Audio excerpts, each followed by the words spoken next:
The freezing rain of a Chicago November hammered against the cracked pavement, turning the streets into a slick, gray mirror of misery, much like the life of Jason Sanchez at that precise moment. Jason, a 28-year-old firefighter who had once been the pride of his precinct, stood on the curb of a run-down suburban street, his duffel bag soaking up the dirty water pooling around his boots. He wasn't just standing there, he was trembling, not from the cold, but from the searing pain in his left leg, a parting gift from a three-alarm blaze that had ended his career 2 months ago. The front door of the house he had paid for, the house where he had raised his younger stepbrother, and supported his stepmother, slammed shut with a finality that echoed in his chest. Pamela Green, the woman who had promised his dying father she would treat Jason like her own, had just screamed words that cut deeper than any fire. She told him that, without his paycheck, without his overtime, and now with his medical bills piling up, he was nothing but a burden, a crippled anchor dragging her and her precious son, Justin Baker,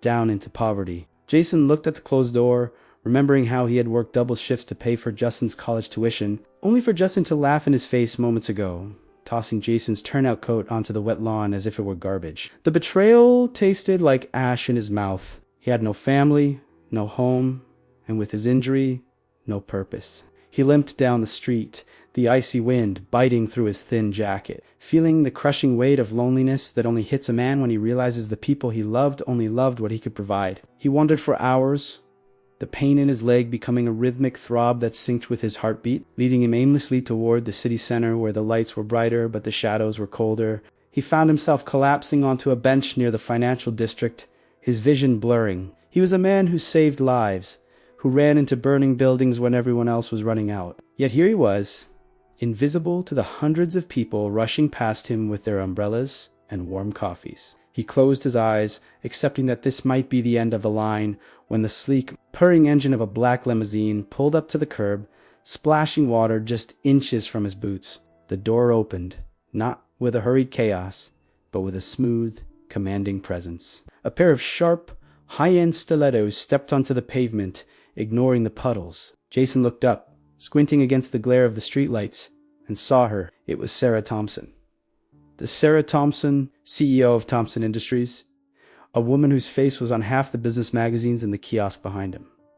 She wasn't looking at him with pity. She was looking at him with recognition. Her eyes, the color of cold steel, softened for a fraction of a second as she signaled her bodyguard to step back. She held an umbrella over Jason, shielding him from the relentless downpour. "You look like hell, Sanchez," she said, her voice cutting through the noise of the traffic. Jason tried to stand, his pride flaring up even as his leg gave out, but she caught him by the arm. Her grip was surprisingly strong. He recognized her instantly, not from the magazines, but from a night 6 months ago at Charity Gala, where a pyrotechnic display had gone wrong. He had been off duty, serving as security, and had pulled her out from under a collapsing lighting rig. They had shared a chaotic, adrenaline-fueled night afterwards. A night he thought she had forgotten, a night he had replayed in his mind 1,000 times. "I didn't think you'd remember a grunt like me, Miss Thompson," Jason rasped, his voice hoarse. Sarah didn't smile. She simply gestured to the open door of the warm car. "I remember everything, Jason. And right now, I remember that you saved my life." She didn't ask him if he had somewhere to go. She knew. She saw the bag. She saw the desperation. With a firmness that brooked no argument, she guided him into the leather interior of the limousine, a world away from the freezing rain. The drive to the Thompson estate was silent, but the tension was palpable. Jason felt painfully out of place, his wet clothes staining the pristine upholstery, but Sarah didn't seem to care. She was typing furiously on a tablet, handling billion-dollar mergers while a homeless firefighter bled on her car seats. When they arrived, the mansion was unlike anything Jason had ever seen, a sprawling architectural masterpiece of glass and stone perched on a cliff overlooking Lake Michigan. The staff was lined up, and as Jason hobbled out, the judgment in their eyes was immediate. The butler, a man named Timothy White, with a nose turned up so high he could drown in the rain, looked at Jason with undisguised disgust. Madam White sniffed. "Shall I show the ... guest?" Sarah stopped dead in her tracks. She turned slowly, fixing White with a glare that could freeze lava. "You will show Mr. Sanchez to the master suite in the East Wing, and you will address him as Sir. He is not a guest." White, Jason's jaw dropped.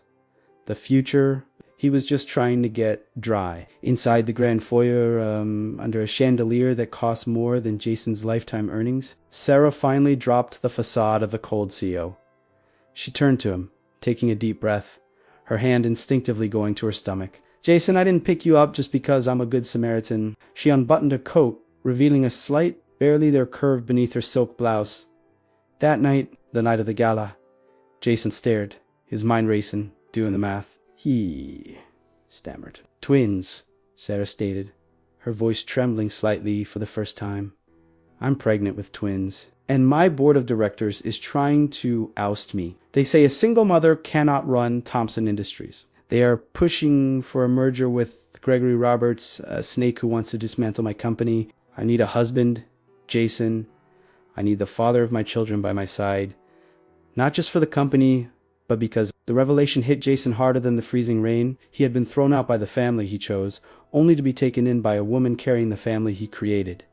But the peace didn't last long. The next morning, as Jason tried to navigate the complex corridors of the mansion, he encountered Sarah's grandmother, the matriarch, Betty Wilson. Betty was a woman of 80, sharp as a tack and twice as dangerous. She sat in the solarium, surrounded by orchids, and looked Jason up and down as he entered. So, she said, her voice dry, "This is the firefighter." Jason stood tall, despite his injury. "Yes, ma'am." Betty tapped her cane on the marble floor. "My granddaughter has a soft heart, Mr. Sanchez. She thinks you can be polished into a diamond. But I see the soot on you. You come from nothing. You have nothing." Jason looked her in the eye. "I've walked into infernos, Mrs. Wilson. I've held up beams while roofs collapsed." Betty's eyes narrowed, a spark of interest flickering. "We shall see." Tonight is the Winter Solstice Gala. The entire elite of Chicago will be there, including Gregory Roberts. If you can survive one night in our tank of sharks without embarrassing Sarah, you might stay. If not, you leave. The stakes were set. It wasn't just about a warm bed anymore. It was about fighting for his flesh and blood. The Winter Solstice Gala was an event that made the Oscars look like a casual backyard barbecue. The ballroom of the Thompson Mansion was transformed into a winter wonderland, dripping with crystals. And white roses, filled with people whose suits cost more than the fire truck Jason used to drive. Jason stood by the entrance, wearing a tuxedo that had been tailored to his broad shoulders within hours. He looked the part of a prince, but inside, he felt like an imposter. His leg was stiff, aching in the humidity of the crowded room. But he refused to use the cane Sarah had offered him. He wouldn't show weakness. Sarah stood beside him, radiant in a sapphire gown that hid her baby bump, her hand resting possessively on his forearm. "Just breathe," she whispered, sensing his tension. "They are just people." Jason tightened his jaw. "I've handled worse. Fire doesn't judge, it just burns. These people ... double quotes. As they moved through the crowd, whispers followed them like smoke. The insults were hushed, but audible, designed to sting. Then the crowd parted, and Gregory Roberts emerged. Gregory was a man who oozed slimy charm, dressed in a white dinner jacket that made him look like a Bond villain. He held a glass of champagne and looked Jason up and down with a smirk that made Jason want to punch him. "Sarah, darling," Gregory drawled, ignoring Jason entirely, "I must say, your charity work has reached new heights." Adopting the homeless now, Sarah's grip on Jason's arm tightened. "This is Jason Sanchez, Gregory. My partner." The room went silent. Gregory's smirk faltered for a second, then returned, sharper. "Partner, please." "He smells like smoke and desperation." Jason stepped forward, towering over Gregory. "I might not know every fork, Gregory, but I know structural integrity. I know when a foundation is weak and about to collapse." A few people gasped. Gregory flushed red. "You insolent gentleman." Betty Wilson's voice cut through the tension. She approached, looking at Jason with a new expression. "Gregory, stop making a fool of yourself." "Jason, there is an auction starting." The main event of the night was an auction of rare architectural models and antiques. Gregory, trying to regain dominance, started bidding aggressively on a scale model of a 19th century bridge, claiming it was an original masterwork by Roebling. The price soared to $200,000. Gregory looked at Jason. "Too rich for your blood, fireman. This is history." Jason walked over to the display case, looking closely at the model. The room held its breath. "Actually, Jason said, his voice projecting clearly. "It's a replica." Gregory laughed loudly. Jason pointed to the suspension cables on the model. Roebling used a specific twisted wire pattern for his tension cables. These are braided, and the steel alloy used here has a bluish tint that's Bessemer steel, which wasn't widely used until 10 years after this bridge was supposedly built. I studied civil engineering at night school before I joined the academy. I restore antique machinery in my spare time. The auctioneer, sweating, Koldofer, an expert appraiser who had just arrived. After a tense minute, the expert nodded. "He's right." The room erupted in murmurs. Gregory looked like he had swallowed a lemon. Betty Wilson let out a rare, dry chuckle. "Well done, Mr. Butt." The victory was sure. As Jason and Sarah retreated to the balcony for a moment of peace, a commotion at the front gates drew their attention. Screaming, crying, and the chaotic flashing of cameras. Jason's heart sank. It was Pamela Green and Justin Baker. They had seen the news of the gala, seen the blurry photos of Jason in a tuxedo entering the mansion, and realized their burden had struck gold. They were at the gates, putting on a performance for the paparazzi. Pamela wailed, fake tears streaming down her face. He abandoned his poor, sick mother. He stole our life savings and ran off with a billionaire. Justin was shouting about how Jason used to beat him, lies spilling from his mouth like venom. The reporters were eating it up. Sarah looked at Jason, shock on her face. "My step-family," Jason said, his voice dead. "They threw me out in the rain yesterday." Gregory Roberts, seeing an opportunity to destroy Jason, ordered the security to let them in. "Let's hear what the family has to say." Pamela and Justin stormed into the ballroom, looking disheveled and pitiful, pointing accusing fingers at Jason. Pamela shrieked, "He's not a hero. He set that fire himself to get the disability payout." The crowd gasped. The accusation was serious. Arson. Fraud. It could send him to prison. Jason felt the walls closing in. He looked at Sarah, terrified she would believe him. "Sarah, it's not true," he pleaded. But the doubt in the room was suffocating. Gregory stepped forward, triumphant. "I think we need to call the police." Sarah stepped in front of Jason, her protective instinct flaring. Justin sneered. "We have his diary." He waved a fake notebook in the air. Just as the security guards moved to grab Jason, a deep, resonant voice boomed from the back of the room. An elderly man in a wheelchair, who had been sitting quietly in the shadows all night, rolled forward. It was Ronald Harris, the reclusive billionaire tycoon of the steel industry, a man who hadn't spoken in public for a decade. He rolled up to Jason, his eyes scanning Jason's face, then looking at the scar on Jason's neck, a burn mark shaped oddly like a jagged lightning bolt. "I've been watching you, son, the way you stood up to this peacock, Gregory. The knowledge of the steel." Ronald turned to the crowd. "You call him a fraud? I call him a ghost. Because 25 years ago, my daughter ran away with a mechanic. They died in a car crash, but their son was lost in the foster system." He looked at Pamela. Pamela went pale. Ronald reached out, his trembling hand touching Jason's hand. "This isn't Jason Sanchez, the arsonist. This is Jason Harris. My grandson." The silence that followed was absolute. Jason looked from Ronald to Sarah to Pamela. His entire identity was fracturing and rebuilding in seconds. He wasn't just a discarded firefighter. He was powerful, more powerful than Gregory, more powerful than Pamela. But as he looked at Sarah, he realized the money didn't matter. What mattered was that she had stood in front of him when he was nothing. But now, with this revelation, the danger wasn't over. Pamela's eyes shifted from fear to a manic greed. If he was a Harris, he was worth billions, she screamed, lunging forward. "I have the adoption papers!" She pulled a small pistol from her purse, a desperate, insane move, fueled by years of greed. The sight of the gun in Pamela's shaken hand turned the elegant gala into a frozen tableau of terror. The crystals on the chandeliers seemed to hold their breath. Pamela wasn't aiming at Jason. She was aiming at Sarah. Pamela spat, her eyes wild. "You think you can just take him? He owes me. I fed him. I clothed him." Jason didn't think. He didn't calculate. His firefighter instincts, honed by years of running into death, took over. As Pamela's finger tightened on the trigger, Jason lunged. He wasn't the crippled man with a bad leg anymore. He was a shield. He threw himself in front of Sarah just as the gun cracked. A scream tore through the room, not from Sarah, but from Pamela, as Jason tackled her to the ground. The bullet grazing his shoulder, tearing through the expensive tuxedo and drawing blood.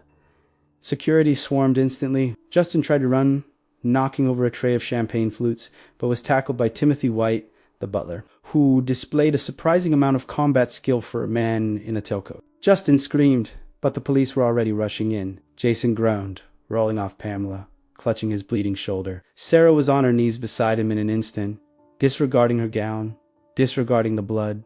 "Jason," she yelled, her voice breaking with raw panic. Jason looked up at her, grimacing but smiling faintly. "I told you." Ronald Harris wheeled himself closer, his face pale but furious. He pointed his cane at the police officers dragging a sobbing Pamela away. "Ensure that woman and her son never see the light of day. I will hire the best prosecutors in the country." Later, in the private wing of the local hospital, the atmosphere was quiet. Jason's shoulder was bandaged, and his leg was elevated. He was groggy from the painkillers, but awake. Ronald Harris sat by the bed, holding a thick folder of documents. Sarah sat on the other side, holding Jason's hand as if it were the only anchor in the world. "The DNA test was fast-tracked," Ronald said, his voice gruff with emotion. "It's a match. Jason, you are my blood. The Harris fortune, the steel mills, the legacy, ... it's all yours. You never have to worry about money again." Jason looked at the old man, feeling a strange sense of connection, but also a disconnect. "I don't want the mills, Ronald. I don't know how to run an empire. I know how to save people." Ronald smiled gently. "That's exactly why you'll be a better CEO than I ever was. But take your time." Ronald left the room to give them privacy, and the silence stretched between Jason and Sarah. The question hung in the air. Now that he is a billionaire, does he still need her? Sarah looked down at her hands. "You don't need my protection anymore, Jason.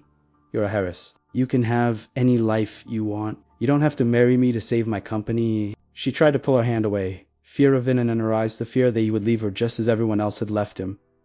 Jason tightened his grip, pulling her gently closer. He asked softly, "That I stayed because of the warm bed." He sat up, wincing slightly. "Sarah, when I was in the gutter, you stopped your car.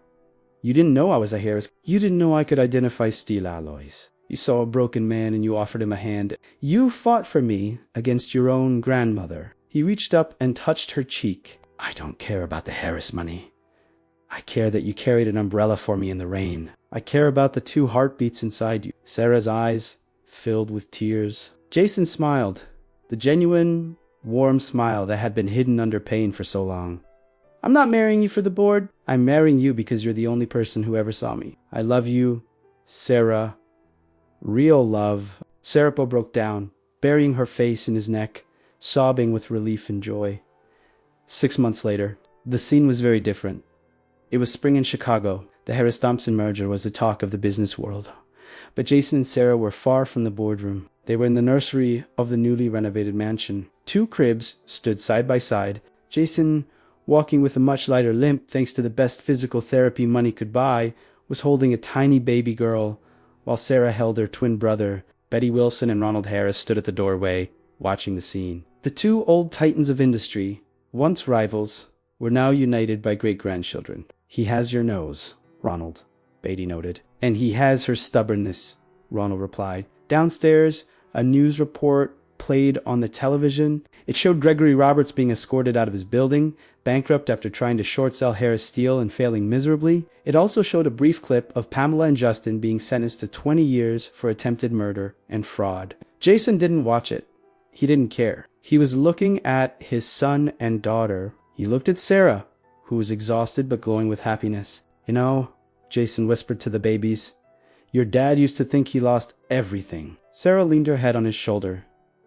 "We built it together," she said. And as the sun set over the lake, casting a golden glow over the family that had been forged in fire and rain, Jason finally felt like he was home. And that is the incredible journey of Jason and Sarah. From the cold streets to a warm nursery, it shows that sometimes when you think your life is burning down, it's actually just preparing the ground for a new beginning. If you loved this story, please hit that subscribe button. Join our community. We share stories of hope, justice, and love every single day, and we'd love to have you with us. I'm curious, where are you watching from today? Which city or country? Let me know in the comments below. Also, did you like the ending? What was the biggest lesson you took from Jason's journey? Let's chat in the comments.